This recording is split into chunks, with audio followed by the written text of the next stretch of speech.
Ici Stéphane Lévesque, je suis en compagnie de Bob Lemay qui nous arrive de Saint-Pierre-les-Béquets, qui a traversé la tempête. Non, c'est pas de tempête, juste pour vous dire, au moment qu'on enregistre, c'est la fameuse première neige de l'année. Oui, exactement. Hein? On commence à avoir du millage un peu, mais on fait le saut à tous les fois pareil. C'est ça. On s'est réveillé avec un beau tapis blanc ce matin dans les champs. Ben oui. Puis là, ta journée aujourd'hui, là, Bob, là, c'était quoi? T'étais-tu au champ? T'étais-tu à bisouner quelque chose sur la ferme? Non, aujourd'hui, dans le fond, quand il fait moins beau, on fait de la paperasse surtout. Puis aujourd'hui, régler quelques problèmes aussi avec la fabrique. Fait que, Un gars occupé. Un gars occupé. Curieux, Bob, t'as quel âge, toi? Moi, j'ai 45 ans. 45 ans, tout jeune encore. Ouais. Et t'es-tu né à Saint-Pierre-les-Béquets? Oui, moi, je suis né à Saint-Pierre. OK. Ouais. Parents qui étaient agriculteurs? Parents agriculteurs. Mes parents, ma mère vient de Lotbinière, mon père venait de Manceau. Puis, dans le fond, eux, ils ont travaillé chacun de leur côté. Puis, l'amour pour la terre de mon père est revenu. Fait ils ont acheté une ferme en 78 à Saint-Pierre-les-Béquets d'un monsieur Mayotte. OK. Puis, depuis ce temps-là, moi, je suis né sur la ferme. Ils ont acheté en 77, moi, je suis né en 78. OK. Puis, là, j'ai racheté en 2012 de mes parents. OK. Puis, je souhaite que peut-être un transfert là, avec un des 4 enfants, tes fasse enfants dans les que je prochaines années. croise souvent, entre Oui. autres la jeune fille qui est en mécanique. Oui, Josiane, agricole. elle est en mécanique agricole. Elle a terminé son cours. À l'école d'agriculture à Nicolette. Exactement. Puis là, elle a décidé de suivre une année de plus en production animale. OK. Fait que, au DEP Nicolette aussi. Puis toi, à l'époque, est-ce que tu avais suivi des cours? Oui. Moi, dans le fond, j'ai une formation de gestion et exploitation d'entreprises agricoles au cégep de Victoriaville. OK. Fait que c'est ça. Puis est-ce qu'on sent l'obligation? Je vais parler de ça. Hein? Allons-y, rentrons directement dans l'agriculture. Dans l'agriculture, est-ce qu'on sent une obligation de. Tu voulais-tu la ferme ou tes parents Oui. t'ont dit ça serait le fun? Là, Non, je voulais la ferme. OK, Depuis que je suis petit, j'ai cette passion-là. C'est vraiment une passion. Puis il faut être passionné pour faire ce métier-là, parce que si tu n'as pas la passion, il y a des journées qui sont beaucoup plus dures à se lever. C'est sûr qu'on n'a pas... Moi, je n'ai pas senti la pression de mes parents. De toute façon, j'ai un frère aussi qui a une ferme. Dans le fond, on se dit qu'on ne sent pas la pression, puis c'est vrai que j'ai jamais senti la pression de mes parents. Mais quand on vieillit, puis ça, tu te rends compte que... Oui, mais j'avais pas le choix. Je suis la 13e ou 15e génération d'agriculteurs de Lemay. Fait que, les Lemay, quand ils sont arrivés, qui ont eu la première terre, je suis la 15e ou 13e, là, j'ai un blanc, là, OK. génération. Fait que tu fais comme, OK, j'ai pas le choix. Là. Mais qu'est-ce qui t'interpelle dans ce métier-là? Parce que, tu sais, moi, je te connais. Bon, on se connaît pas tant que ça, mais on s'est croisés quelques fois. Oh, Je t'observe sur les médias sociaux. Tu sais, es un bon communicateur. Tu es un gars qui a des opinions sur plein de sujets. Tu aurais pu faire un animateur d'opinion à radio, je sais pas. Mais pourquoi avoir choisi ce métier-là, qui est très noble d'ailleurs, mais pourquoi ce métier-là? J'ai un côté entrepreneurial très développé, que j'aime beaucoup, puis ça. Puis maintenant, une ferme, il faut vraiment avoir un côté entrepreneurial. C'est plus des fermes familiales comme à l'époque, c'est rendu des entreprises. On gère des entreprises avec la paperasse qui vient avec, les employés, puis tout ça. Le côté aussi de faire ma propre horaire, malgré qu'on est pris avec les animaux, la température, puis tout ça. Le train, la vache qui accouche, tu n'attendras pas qu'elle soit disponible. Non, c'est ça. Il y a ça, c'est tout heure du jour et de la nuit. Accoucher, c'est plus vêlé. C'est vêlé, oui, c'est ça, exactement. Mais non, c'est travailler avec la nature, c'est travailler avec les animaux. J'adore les animaux. Mais j'ai présumé que tu avais des vaches laitières. Est-ce que c'est ça que tu fais? Oui, j'ai oublié de préciser. C'est ça, on a une ferme laitière. OK. Combien de têtes? On traîne une cinquantaine de vaches. OK. Puis au total, on a 130 têtes. Là. OK. C'est que je travaille gros la génétique, ça. Si j'avais pas... parce que maintenant, là, les vaches sont classifiées selon la beauté puis ça, des vaches, puis selon leur production aussi, combien qu'ils donnent. Puis si j'avais pas ce côté-là, je suis pas sûr que je continuerais à me lever tous les matins pour aller traire des vaches. Quand je me lève le matin, il faut que j'aille traire une belle vache, puis tout ça. Puis c'est ça, on travaille fort. Il faut qu'elle soit productive. Puis en 2017, nous, ce qu'on a décidé de faire, on a reconstruit une étable attachée encore, malgré que la mode est plus, même l'obligation bientôt. Attachée, ça veut dire que la bête est attachée toute l'année, oui. Sauf que, moi, on a décidé de mettre des matelas. On a décidé de mettre des barres, on appelle ça des green stalls. Dans le fond, c'est plus des barres de métal qu'il y en avant des vaches. Puis sur le côté des vaches, c'est comme en plastique, fait qu'ils ne se blessent plus. L'alimentation aussi, vraiment, là, ils ont une diète, là, chacune, vraiment très, très, très spécifique à chacune. Bien, j'y vais en général, mais j'ai Ouais. comme un robot qui top dress comme mes meilleurs. Fait que nous, dans le fond, on veut performer, mais sans brimer la vache ou sans forcer la vache. Tu sais, la vache, elle donne ce qu'elle a parce qu'elle a le confort, elle a l'alimentation, elle a... Mais ça me permet d'amener un sujet, puis sois à l'aise de t'exprimer ou non. Là. Tu sais, le droit animal. Là. Tu sais, Ouais. on a vu des gens, puis moi, des fois, j'ai une perception qu'il y a des gens qui connaissent peut-être pas ça tant que ça, puis qui vont dans l'espace public, puis là, les agriculteurs, Ouais. T'as-tu cette perception-là Oh, aussi? oui, je l'ai complètement. Parce qu'il reste une affaire, moi, je vais te donner mon opinion, c'est tellement d'investissement, une ferme, que tu t'amuses pas à maltraiter tes animaux. C'est pas Non. payant, C'est ça, maltraiter. exactement. C'est en plein ça. Si tu maltraites tes animaux, de toute façon, ils ne le rendront pas. Tu sais, moi, que ce soit ma terre, les animaux, tout ça, je les traite avec passion. Puis, tu sais, je vais passer leur santé avant la mienne bien des fois. Là. Fait que je dors pas, on dort moins la nuit ou on fait plus attention. Mais non, les animaux, moi, tu sais, je suis sûr, là, mes enfants seraient ici aujourd'hui puis ils diraient qu'ils s'occupent bien plus de ces vaches que de nous autres. Mais il reste qu'une sensibilité. Il y a des choses qu'on peut faire pour améliorer. Oui, puis c'est bien. Tu sais, c'est correct que les gens critiquent puis que les gens amènent leur opinion. Tu sais, puis souvent, on dit bah, c'est le monde de Montréal qui veut nous montrer comment faire. Tu sais, il y a une partie qui est correcte parce que nous, ça nous ouvre l'esprit à s'améliorer puis à de faire des meilleures choses pour nos animaux. Ça je trouve ça vraiment correct. Il faut avancer. Tu sais, à un moment donné, on ne peut plus faire comme il y a 60 ans. Comme on a fait avec l'environnement, comme on a fait avec les champs, comme avec plein de domaines. Mais à un moment donné, il faut arrêter de taper sur la tête de l'agriculteur parce que lui, il le fait par passion, puis justement, il ne le fait pas pour mal faire. Là. Fait que la passion qu'on a à un moment donné, quand il ne fait pas beau comme cet été, quand que les animaux sont malades parce qu'il y a une maladie ou quoi que ce soit qui est arrivé, puis qu'on voit dans les médias qu'on se fait ramasser, qu'on est des pas bons, puis on est des ci, puis on est des ça. Il y a gros des matins, tu fais comme, ben, pourquoi je fais ça? Mais tu penses-tu que bien qu'on soit dans un milieu où on l'a d'en face, là, au centre-ville de Montréal, là, tu ne vois pas d'exploitation agricole. Mais moi qui n'ai pas un agriculteur, j'ai pas le choix. Je le vois qu'il y a de l'exploitation agricole autour de moi.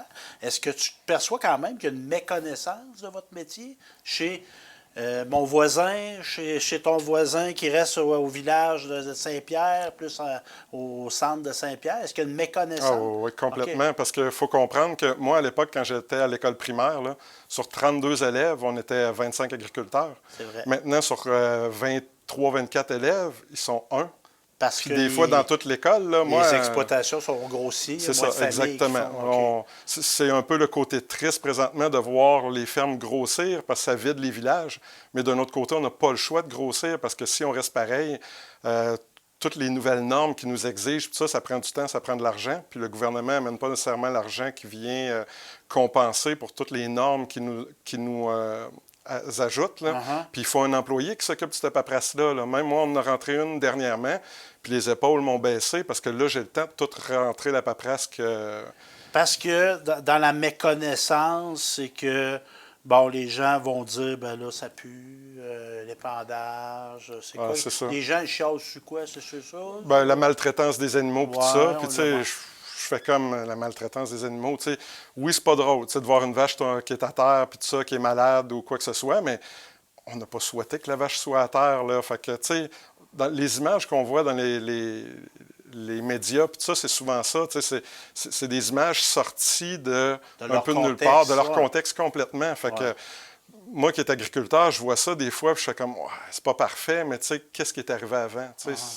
L'agriculteur n'a pas fait par exprès pour que la vache... Puis pour avoir rencontré des agriculteurs, tu sais, si on veut apprendre, on peut aller cogner à votre porte, puis oh, oui. explique-moi. Je l'ai déjà fait quelques fois avec nos amis proches, puis ça, on a des amis de Sherbrooke, puis un peu partout, puis ils veulent vivre une journée dans le monde agricole. C'est sûr, ce qui est plate, les normes sont rendues tellement sévères qu'on peut pas rentrer là, non, c'est ça, là, les gens ne peuvent plus rentrer comme avant. Mais ce que j'aime, là, c'est, mettons, ils arrivent le matin avec nous. Là. Moi, je commence tard un peu par rapport aux autres. Je commence vers 6h, 6h15. Puis, quand même. Oui, mais c'est ma routine, c'est ma vie. Puis, rendu à midi, là, sont brûlés. Là. Eux autres, la journée est faite, mais moi, c'est la moitié de ma journée. Quand on arrive au souper, souvent, là, ils dorment dans leurs assiettes. Puis là, il reste le train à faire. Fait que là, quand il rentre à 8 heures, ben, je lui dis après ça, on va aller prendre une crème glacée molle, quelque chose. Fait comme, non, non. On se couche. On s'en va se coucher, nous autres, là mais c'est ma routine, c'est ma journée. Puis au niveau des problèmes qu'on rencontre, est-ce que c'est un problème aussi dans cette industrie-là, la main-d'œuvre?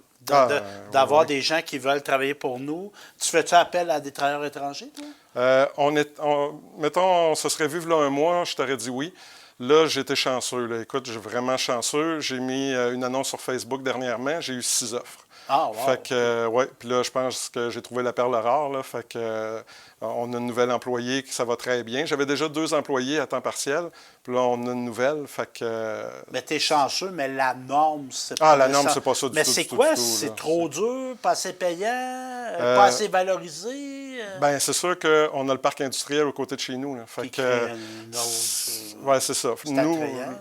Ben exactement. Puis je comprends les gens, là, c'est plus attrayant d'aller travailler là-bas que sur une ferme à pelleter de la marde. Ben oui, disons-le. Puis même pour mes enfants, je le comprends. Là, mon plus vieux a étudié en agriculture puis tout ça. Puis là, il est allé travailler à l'extérieur. Puis c'est sûr, travailler chez nous au salaire que j'y offrais par rapport à ce qu'il faisait à l'extérieur. Puis en plus, en temps de COVID, ça a explosé, les salaires. On ne peut pas toujours suivre. Là. Okay. Mais présentement, en tout cas... Là, on essaye de bien s'occuper de nos employés puis bien les payer puis tout ça, mais la difficulté, c'est surtout les heures, le nombre d'heures qu'on fait puis tout ça. C'est sûr, on ne peut pas exiger de nos employés qu'ils fassent le même nombre d'heures que nous autres. Là. Fait qu'il faut que tu en engages 1, 2, 3 pour combler là, les trous, mais... c'est ça. C'est pour ça que je dis que je suis chanceux. 6 offres comme ça de personnes qui voulaient travailler chez nous, j'ai été agréablement surpris. Là. Puis les autres personnes, c'est pas parce qu'elles n'étaient pas compétentes, c'est parce que celle que j'ai engagée, elle avait l'expérience, elle restait proche. Puis, en tout cas, ça doit être agréable chez vous parce que tes enfants, il y a au moins 2 qui se sont dirigés vers ça. Ça ne doit pas être si pire que ça. Non, puis même les 4 veulent rester dans le domaine. Là. Okay. Dans le fond, Benoît, il travaille sur une autre ferme pas loin de chez nous. Okay. Puis peut-être qu'il va revenir. Josiane, elle est aux études encore présentement, mais elle a fait son stage chez nous la semaine dernière. Francis, le 3e, lui, il est excellent avec les vaches. Il est calme puis tout ça, mais il n'aime pas ça. Puis ça, c'est correct aussi. Oui. Mais sa machinerie, c'est un petit gars qui est extraordinaire. Il est vraiment excellent sur la machinerie. Puis Simon, il est plus jeune, lui, un peu. Là, il est encore au secondaire.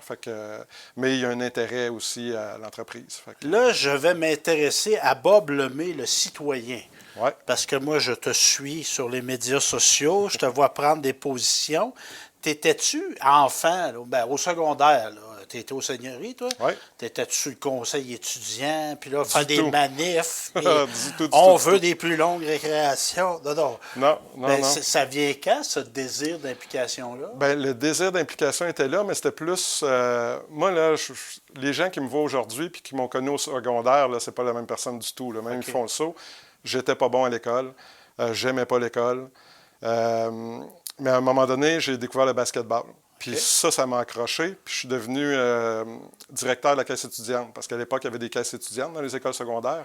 Fait que je suis devenu directeur de la caisse étudiante. Puis ça, j'ai aimé ça. Ça m'a comme donné... une raison d'aller à l'école. Exactement, une raison. C'est quelque chose qui te valorisait. Exactement. Je suis bon là-dedans. C'est ça. Tu te le faisais dire. Exactement. Bon. Puis c'est ça, j'ai vraiment... On est la première équipe de basketball qui a amené la première bannière dans l'école secondaire. Puis on était vraiment une belle équipe, là, justement, l'esprit d'équipe. Puis c'est là plus que j'ai découvert ça. Puis rendu au cégep, je suis tombé premier de classe. J'étais dans mon domaine, j'aimais. Puis c'est là que l'implication... je suis rentré dans une classe de français là, en littérature, là, première année ou deuxième année. Puis le professeur, il y avait la moitié de la classe technique infirmière, l'autre moitié technique agricole. Il rentre dans la classe, il dit « Vous autres, technique agricole, je vous aime pas à face, vous êtes trop terre à terre. » Oh! OK, on s'entendra pas. Oui, c'est ça, exactement. Là, le militant, c'est de la discrimination. Ça l'allumait là, puis on s'est accroché de même toute l'année. Puis j'ai passé ma littérature. Après ça, il y a comme eu un respect l'un envers l'autre, que justement, à un moment donné... Mais au cégep, tu vas être à l'association étudiante? Non, j'ai jamais... moi, là, c'est drôle parce que... C'était pas cette forme de politique. Non, les gens pensent que j'ai eu beaucoup de postes, puis tout ça, de précis, mais j'ai jamais... oui, je prends ma place. Oui, j'ai mon opinion. Oui, je l'ai dit. Mais avoir un poste, mettons, au cégep puis tout ça, non, j'ai jamais pris... Mais tu as milité. Bien, j'ai jamais pris de poste. J'ai été président des Jeunes ruraux À l'époque, il y avait les jeunes ruraux dans notre coin. On préparait des expositions agricoles puis tout ça. Ça, j'ai été président de ça.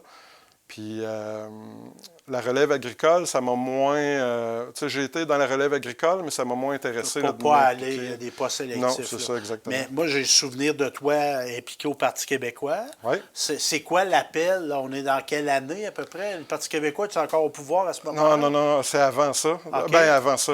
Pas en 76, là, quand même. T'es pas né. Mais non, c'est en 2009. C'est clairement en 2009. Après le Lucien Bouchard, Jean Parizeau. Okay. Moi, dans le fond, il y a ça au cégep. Moi, j'étais assez vieux là, pour avoir voté en 95. Pas moi. Bon. Il m'a manqué quelques mois. T'es en sciences politiques à ce moment-là. À Québec, en plus, ça brossait. Non, il m'a manqué quelques mois. Mais quand j'étais au cégep, il y avait un canal qu'on pouvait écouter, la question-réponse à l'Assemblée nationale. Oui, le canal de l'Assemblée. Ça, j'ai écouté ça. Je devais être un des seuls au cégep à faire ça, mais ça, j'aimais ça. Bernard Landry, puis tout ça. Mais 2009, c'est quoi l'appel qu'on a d'aller... c'est clairement un appel dans le comté, parce qu'à l'époque, le Saint-Pierre-le-Béquet faisait partie du comté de Loubinière. Avec Jean-Guy Paré. Avec Jean-Guy Paré. Jean-Guy, cette année-là, il n'était plus député, par exemple, en 2009. Mais c'est quelqu'un qui m'a appelé pour avoir un conseiller agricole. Créer un comité agricole dans Loubinière pour amener les choses au Parti québécois. Okay. Dans le fond, des fois, je suis naïf un peu. J'essaye des affaires, puis je me dis ça marche pas, ça marche pas. De toute façon, ma job est assurée chez nous. Fait que des fois, je me lance de même des petits défis. Puis j'ai dit, OK, on va le faire. Puis j'ai réussi. J'avais... C'est 14 ou 15 agriculteurs de différents milieux. Fait que le porc, même j'avais quelqu'un du lapin, j'avais quelqu'un le porc, je dis, mouton, agneau, vraiment, puis des gens de l'UPA, de l'Union paysanne, tout le monde assis à la même table, on se voyait à Saint-Flavien. Fait que là, c'était... Moi, je veux faire de la politique, m'impliquer au Parti québécois pour faire entendre la voix des agriculteurs. C'est ça, exactement. Okay. Moi, c'était clair que j'allais là pour... T'étais-tu souverainiste? Oui, je l'étais. C'est pour ça, ça m'a... J'étais déçu de ne pas avoir voté en 95. Ça, je l'avais déjà à l'époque, la fibre de la souveraineté et tout ça. Mais à l'époque, c'était vraiment, il faut ramener le Parti québécois à ce qui était avant, c'est de défendre les agriculteurs. Du Jean Garon, tout ça, exactement. Puis, dans le fond, comme je te dis, des fois, je suis naïf un peu.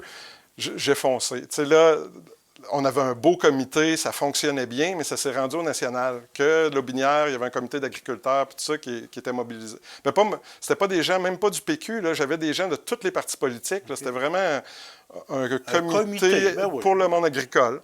Puis, on a eu la visite de Marie Bouillé, puis François Gendron. Gendron, député d'Abitibi. Exactement. Oui. Puis Alexis Thériault-Marois, qui est devenu président jeune à cette époque-là. Je ne me souviens pas s'il l'était ou il allait le devenir. Fait que ça avait causé de la curiosité, de l'intérêt. Hey, on va aller voir ça, cette gang-là. Ils sont venus. OK. C'est ça. Fait que là, tu as jasé avec ce monde-là. Ah ouais, j'ai jasé. Puis, tu sais, j'étais intense dans la vie. Là, ils ont vu que... dans le fond, ça a décollé là. Ça a décollé là. J'ai été réinvité à d'autres moments. Puis pas longtemps après, j'ai été nommé président du Parti québécois dans le comté de Loubinière. J'ai été président 2 années dans le comté de Loubinière, mais j'ai monté très vite. Fait qu'à un moment donné, je suis devenu conseiller de certains députés. Même quand on était élus, certains... 2014? 2012-2013. Le passage de Mme Marois, le gouvernement minoritaire. C'est ça, exactement. Fait que j'ai comme monté très vite. Puis tu sais, moi, là, je suis agriculteur dans la vie. Là, je suis pas... fait que quand j'ai été nommé président, j'ai aimé ça, aller dans les conseils nationaux puis tout ça. Puis Gaz de schiste est arrivé au même moment. Fait que... c'est drôle parce qu'en 2009, quand on m'a proposé ça, de créer un comité agricole, moi et ma conjointe, on avait décidé soit qu'on a un autre enfant ou je fais de la politique. Finalement, les deux sont arrivés en même temps. Fait que... C'est des choses qui arrivent des fois la vie. Mais est-ce que tu vas de ça? Parce que là, est-ce que tu es encore impliqué au Parti québécois? À un moment donné, gaz de schiste, Parti québécois, puis tout ça, c'était trop. Là. Puis là, j'ai acheté l'entreprise de mes parents aussi dans la même période. Il y a des choix à faire. Fait que, oui, exactement. Il y a 24 heures d'une journée. Mais de ce passage-là, est-ce qu'il y a des joies, des déceptions, des pertes d'illusions? Non, on dirait la politique, je l'ai encore qui coule dans les veines puis tout ça. La priorité, c'est l'entreprise, puis c'est réussir mon entreprise. Parce que j'ai eu beaucoup d'offres de candidature à des élections, que ce soit municipales ou provinciales, puis tout ça. Mais là, présentement, c'est la ferme. Puis Mais les gens qui nous regardent disent, ça donne rien. Pourquoi suggérer faire des assemblées politiques, puis des comités de ci, puis des comités de ça? Mais toi, tu as vu que tes actions pouvaient changer. Exactement. Moi, c'est ça. J'ai longtemps été chez nous à regarder ce qui se passait puis comment ça fonctionnait. Puis quand j'ai embarqué, j'ai vu qu'on pouvait faire changer des choses. Puis quand on s'implique dans un parti politique, il faut être bien entouré. Puis j'ai été chanceux. J'étais vraiment chanceux. On avait M. Gilles Méran qui restait ici, qui était du comité. Malheureusement décédé. Qui est malheureusement décédé. Ça, c'était un vrai de vrai, ça, Gilles. Bien, le plus beau conseil que j'ai eu de Gilles, c'est Bob, maintenant que tu conseilles des gens, toutes tes informations, puis c'est sûr, il faut que ce soit de même tout le temps, puis on l'a vécu dans le gaz de schiste, il faut que ce soit vérifié, véridique. Puis quand ça arrive à la bonne personne, il faut que tu sois sûr de ton information. Fait que Gilles, il ne me connaissait pas à l'époque, ça m'a remis une pression de plus, mais c'était ça qui était intéressant. Puis je pense que les gens que j'ai conseillés me connaissaient très bien, savaient que mon information, quand je l'amenais, était véridique. Puis était, Gilles, moi, il m'a donné un conseil, il dit en politique, puis je pense que c'est vrai aussi dans le communautaire. Quand tu es en organisation politique, tu ouvres le local électoral, puis tu le fermes. Exactement. Ah oui, c'est ça. Exactement. Puis il l'a pas juste dit, il le fait. Oui. Là, je veux qu'on parle de ton implication au niveau de la fabrique, qui s'appelle la vôtre. Nous autres, c'est la fabrique de la paroisse Saint-Jean-Paul II. Bon. Puis là, je veux pas avoir. J'ai peut-être des préjugés, mais je pense que c'est basé sur des faits.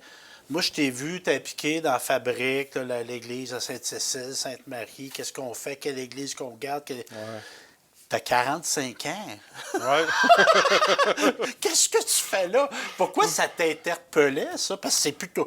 Tu vas me dire, des barguillés de 45 ans au Québec, il ne doit pas en avoir tant que ça. Non. Puis qu'est-ce que tu fais là? Dans le fond, je ne cacherai pas, à un moment donné en politique, j'ai eu un peu une écœurantite aiguë. OK. Puis, je ne suis pas gêné de le dire, je me suis accroché avec Mme Marois. OK. Je n'étais pas d'accord avec ses décisions. Je n'étais pas d'accord de la façon que la centrale nucléaire s'est fermée. OK. Puis, ça l'a fait que... Tu sais, je dis ça aujourd'hui, mais je ne suis pas amer, puis je suis pas... ça se peut des différents dans la vie. Bien, à la dernière élection, les candidats de Nicolas Bécancour et Lobinière m'ont demandé de les aider au niveau agricole. Fait que maintenant, je suis en arrière. Tu sais, j'ai plus besoin d'être en avant, j'ai plus besoin... C'était pas un besoin, il fallait que je le fasse. Puis j'étais en avant, mais quand tu es en avant, bien, il y a un risque d'erreur. Puis j'ai fait une erreur une fois, puis j'ai dit c'est fini. Là, ça a arrêté. Je suis retourné chez nous, ma ferme, tout ça. Marguillier, c'est un peu un retour à l'implication. Marguillier, dans le fond, c'est M. Jean-Noël Méran qui est venu me rencontrer avec M. Clément Boissonneau. Clément Boissonneau, c'est mon ancien professeur de maths forte à l'école secondaire. Puis, tu sais, on ne se le cachera pas. Comme tu dis, je suis un des plus jeunes. Les autres, ils disaient, lui est bon, là, il va venir donner du sang neuf, il y a de l'énergie, lui. Exactement. Là. Il avait besoin de l'énergie, puis il a besoin de quelqu'un qui est capable de gérer, puis qui est capable de prendre des décisions. Fait que, moi, ça... Puis on était une nouvelle équipe à cette époque-là, puis c'était correct. Malheureusement, ça n'a pas tourné comme ça devait. Fait que j'ai donné ma démission. Fait que... Parce que c'est difficile. Il faut penser, là, on a un très grand territoire. Ouais. C'est comme l'école secondaire. Puis ça, le territoire est très grand dans notre coin, puis on a peu de population. Oui, très grand, très peu dense. Exactement. Il n'y a pas de densité. Aller chercher du financement, puis ça, c'est difficile. Puis il y a peu de grandes entreprises aussi. Exactement. Il n'y a pas de ville non plus ou quoi que ce soit. Fait que dans le fond, il faut essayer de faire des choses qui coûtent le moins cher possible. Il faut prendre des décisions à un moment donné. Il faut avancer. Puis encore là, je pense que mon caractère de fonceur, déterminé. A fait avancer des dossiers, a fait avancer des choses, puis c'est ça. Il faut que ça avance. On ne peut pas aller tranquillement puis souhaiter que les choses changent par magie. Là. Mais pourquoi l'implication au niveau de ça? Ah oui, c'est là que ça peut être la foi. Tu me dis, moi, je suis croyant. Ça peut être ça, tu as raison. Mais tu sais, les bâtiments, il y a des gens qui ne s'interpellent pas, qu'il y ait une église ou non dans le village. Là. C'est un peu ça. C'est beaucoup de gens qui s'interpellent. Ah oui, je suis pleinement conscient. Moi, dans le fond, Puis c'est drôle parce qu'autour de la table, je suis probablement un des moins pratiquants de la gang. Là. Okay. Oui, je vais à Noël, à Pâques, puis quelques fois par année. Ma conjointe chante dans des services, puis tout ça, de temps en temps, elle chante à Noël aussi. Mais moi, c'est plus le patrimoine. C'est notre patrimoine. L'Église, c'est le centre d'un village. Tu sais, quand on dit à quelqu'un, ben, c'est à droite de l'Église, c'est à gauche de l'Église, quand il cherche son chemin. Puis, tu sais, puis là, je suis chanceux parce que j'ai accès aux livres de l'époque, à toutes sortes de documents de l'époque. Tu sais, c'est des agriculteurs, puis tu sais, les agriculteurs ou autres, là, mais tu sais, c'est des gens qui n'avaient pas beaucoup d'argent, puis ça, puis qui ont construit des bâtiments comme ça. Gestueux, oui, avec très peu de moyens. Très peu de moyens, puis ce qui m'impressionne chaque fois, c'est quand je monte dans les clochers, puis tout ça, c'est de voir, ils ont fait ça avec quoi? Il n'y avait pas grand-chose. Ouais. Aujourd'hui, on a des grues, on a toutes sortes d'équipements, puis on n'est même pas capable de les entretenir. Fait que, ça t'interpelle. Ça m'interpelle complètement. Puis justement, si c'est pas une église, ben il faut faire d'autres choses avec le bâtiment. Il faut le protéger. Une dimension communautaire. C'est ça, exactement. Monde municipal, tu as fait de la politique au niveau québécois, tu es agriculteur, tu restes à Saint-Pierre, tu es marguillier. Ça t'interpelle-tu, la politique municipale? Oui, complètement. Okay. Puis, là, as-tu une annonce à nous faire? Un scoop! Moi, j'étais un gars qui aime ça, les scoops. Oui, mais ça va être une réponse de politicien. Moi, dans le fond, à chaque élection, le téléphone sonne, puis le goût est là, puis j'ai le goût d'y aller. Tu sais, je pense que c'est depuis le cégep que le téléphone sonne pour que je m'implique, que ce soit conseiller municipal ou maire. À chaque fois, c'est mon entreprise. Je ne laisserai pas aller mon entreprise, puis je suis quelqu'un qui veut performer dans mon entreprise, fait que je suis sûr que je serai capable. Puis je suis sûr que je pourrais être bon, puis tout ça. Puis ce que je trouve drôle, c'est que quand que je sors du milieu, que je reste, mettons, dans mon milieu agricole, mais que je sors de la région, bien, tout le monde, c'est le maire de Saint-Pierre, ou c'est le maire de Sainte-Cécile, ou c'est le conseiller municipal de Saint-Pierre ou de Sainte-Cécile, parce que j'étais à la limite. Mais j'ai jamais eu de poste, que ce soit conseiller ou maire. Fait que j'aime ça comme ça pour l'instant. Je peux conseiller les conseillers qui sont là présentement ou les autres maires. C'est déjà arrivé.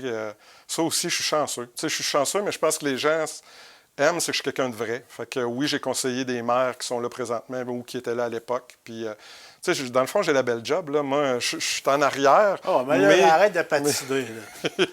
Tu vas-tu te présenter ou tu te présenteras pas à la mairie de Saint-Pierre-les-Béquets? Un jour. Un jour. Peut-être pas la prochaine. On va voir. OK. Hey, merci. Bob Lemay, très intéressant de te rencontrer. J'espère que les gens ont appris à mieux te connaître. Tu es très connu dans ton coin, mais c'est plus grand que ça, notre territoire. Oui. Donc, des gens de Nicolet, tout ça, de Saint-Nord, etc., Pierreville. Bien, merci pour ton temps, Bob. Ça fait plaisir.